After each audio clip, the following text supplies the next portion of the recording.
જો તમે OCI holder છો તો તમારા મનમાં આ સવાલ જરૂરથી આવ્યો છે કે શું ઓસીઆઈ હોલ્ડર્સને ભારતમાં વોટ આપવાનો હક છે ખરો?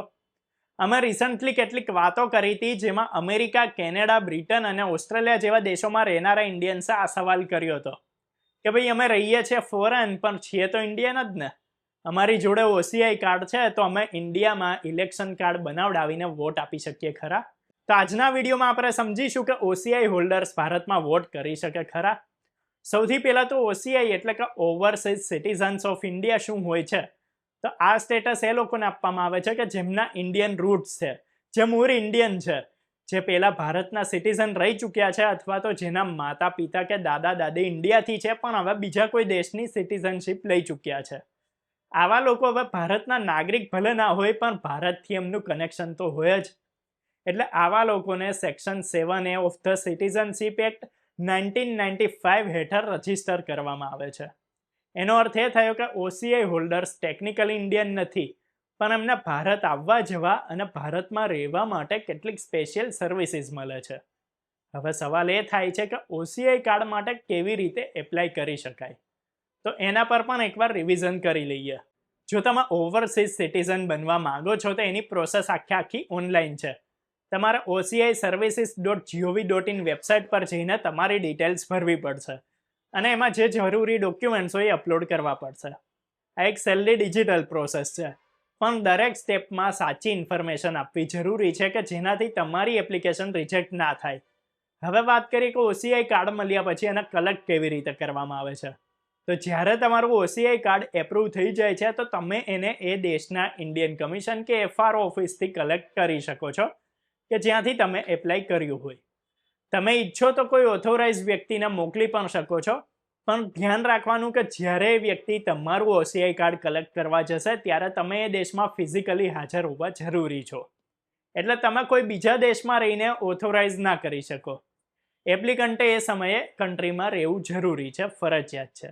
વધારે જરૂરી વાત એ છે કે જો તમારું ઓસીઆઈ રજિસ્ટ્રેશન રિજેક્ટ થઈ જાય છે તો શું ફીસ પાછી મળશે? તો આ કન્ડિશનમાં સરકાર તમને $250 રિફંડ કરે છે પણ પ્રોસેસિંગ ફીસ જે ઇન્ડિયન રૂપીઝમાં વાત કરીએ તો ₹1400 જેટલી હોય છે એ નોન રિફંડેબલ હોય છે. તો જો તમે એપ્લિકેશન આપવા જઈ રહ્યા છો તો પૂરેપૂરી ડિટેલ્સ ધ્યાનથી ભરવાની કે જેનાથી પૈસા અને સમય બંને બચે. હવે વાત કરીએ એ સવાલ પર કે જેના માટે તમે વિડીયો જોઈ રહ્યા છો કે શું ઓસીઆઈ હોલ્ડર્સ ભારતમાં વોટ કરી શકે ખરા? તેનો સીધો જ જવાબ છે ના. ઓસીઆઈ કાર્ડ હોલ્ડર્સને ભારતમાં વોટ કરવાનો રાઇટ નથી કેમ કે ભારતીય કાયદા મુજબ વોટ કરવાનો હક ખાલી ને ખાલી ઇન્ડિયન સિટીઝન્સને જ છે. ઓસીઆઈ હોલ્ડર્સ હોય એમને ટેકનિકલી ફોરેન નેશનલ્સ માનવામાં આવે છે. એટલે એમની પાસે કોઈ બીજા દેશનો પાસપોર્ટ હોય છે એટલે એમને વોટર લિસ્ટમાં રજીસ્ટર ના કરી શકાય. એ ભારતમાં ઇન્વેસ્ટ કરી શકે છે, ભણી શકે છે, કામ કરી શકે છે પણ વોટ નાખવાનો અધિકાર ખાલી ને ખાલી ભારતના નાગરિકો પાસે જ છે. એટલે જો તમે અમેરિકા, કેનેડા કે ઓસ્ટ્રેલિયામાં છો અને તમે ત્યાંની સિટીઝનશીપ લઈ રાખી છે તો ભલે ને તમારી પાસે ઓસીઆઈ કાર્ડ હોય પણ તમે ભારતના ઇલેક્શન્સમાં વોટ ના આપી શકો. કેટલાક લોકો એ કન્ફ્યુઝનમાં રહે છે કે ઓસીઆઈ કાર્ડનો અર્થ ડ્યુઅલ સિટીઝનશીપ છે પણ એવું નથી. ભારતમાં ડ્યુઅલ સિટીઝનશીપ માન્ય જ નથી. ઓસીઆઈ કાર્ડ ખાલી ને ખાલી ઇમિગ્રેશન પ્રિવિલેજ છે, સિટીઝનશીપ નથી. હવે વાત કરીએ કે શું ઓસીઆઈ કાર્ડ હોલ્ડર્સ ભારતની એન્ટ્રન્સ એક્ઝામ આપી શકે ખરા? તો એના પર ઘણું કન્ફ્યુઝન રહેતું હોય છે. હકીકતમાં જોઈએ તો ઓસીઆઈ કાર્ડ હોલ્ડર્સને ભારતની બધી જ મોટી એન્ટ્રન્સ એક્ઝામ્સ જેમ કે નીટ, JEE, મેઇન્સ અને બીજી જે પણ એક્ઝામ છે એ આપવાની પરમિશન હોય છે. એટલે કે એ ઇન્ડિયન સ્ટુડન્ટ્સની જેમ જ એક્ઝામ આપી શકે છે. પણ અહીંયા એક ધ્યાન આપવા જેવી વાત એ છે કે ઓસીઆઈ કાર્ડ હોલ્ડર્સને રિઝર્વડ કેટેગરીની સીટ્સ નથી મળતી. એટલે કે કોઈ પણ કોટા જેમ કે SC, ST, OBC, EWS કે ઇન્ડિયન સિટીઝન્સ ઓનલી સીટ્સ પર એપ્લાય ના કરી શકે. એમના જનરલ કેટેગરીમાં જ કમ્પીટ કરવું પડે.